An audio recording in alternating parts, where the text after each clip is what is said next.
Hi, welcome to my demonstration video for my final project in music and audio programming.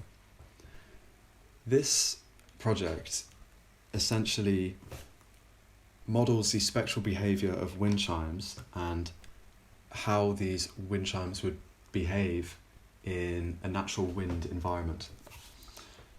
The inspiration for this project was from a conference paper I read from IEEE by Timu Lukari and Vesa Valimaki called Modal Synthesis of Wind Chime Sounds with Stochastic Event Triggering. In this paper, they outline how you can model a wind chime through analysing its principal modes and then recreating these modes with a set of decaying sinusoids.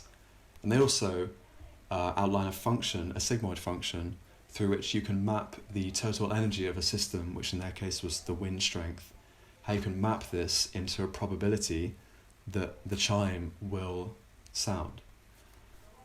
And so I explored the topic of modal synthesis further in Xavier Serra and Julius Smith's paper called Spectral Modeling Synthesis, a sound analysis/synthesis system based on a deterministic plus stochastic decomposition. And what they do in this is they also explore how you can create any sound really through its principal, what they call deterministic modal elements.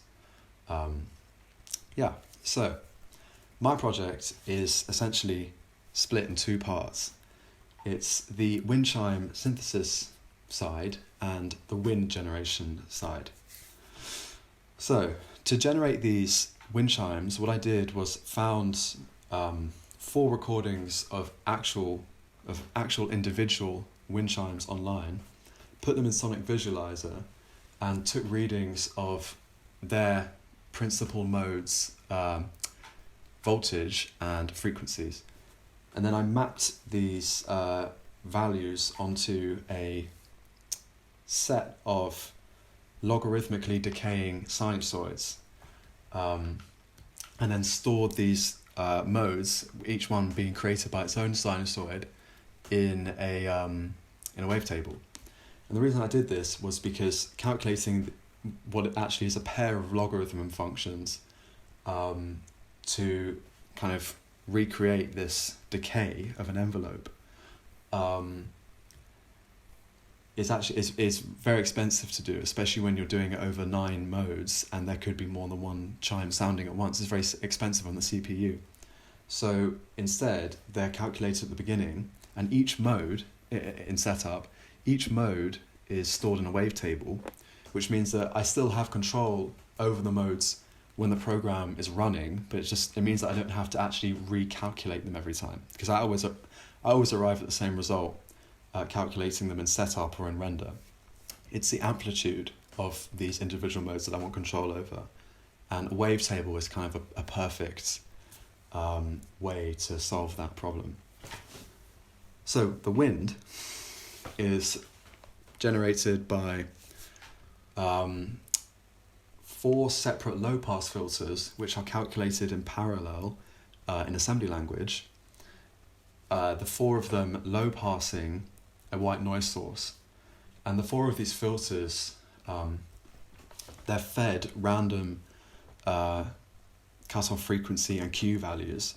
But crucially, each filter operates in what I kind of refer to as a different range of frequencies, meaning that filter 0 operates like the range of frequencies that it can be fed is smaller than the range of frequencies that filter 3 can be fed, which means that I can recreate how the wind would sound at different strengths, because when you have white noise that's been cut off at a much higher cutoff frequency, it sounds stronger because much more of the content is there and much more of it's getting through.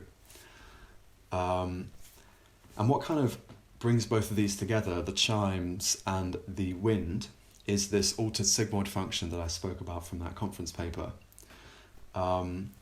It turns the wind strength of my program into a probability between 0 and 1 that one of the 4 chimes is going to sound.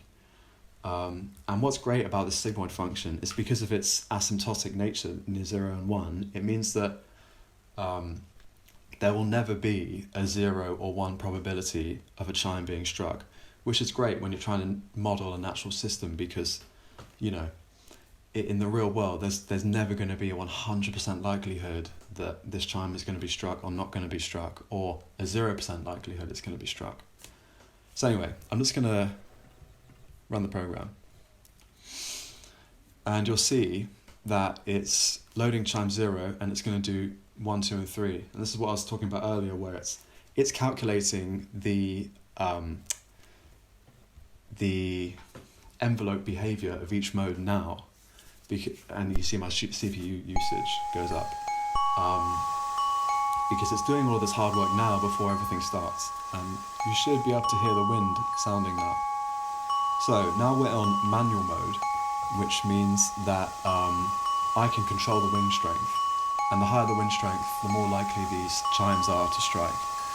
And if I switch between manual or automatic mode basically means that the wind strength is out of my control and it's randomized, and it just randomly increments and decrements between values, and I can just sit back and let it do its thing.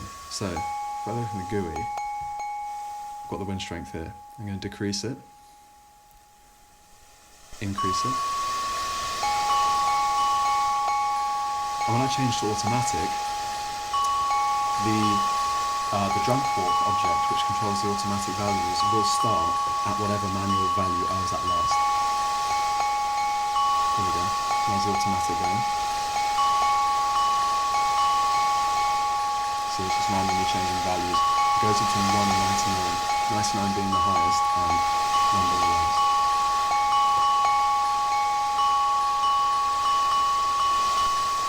Go back to manual.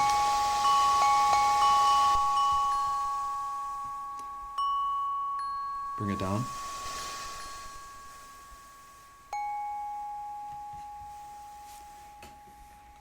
And back to automatic.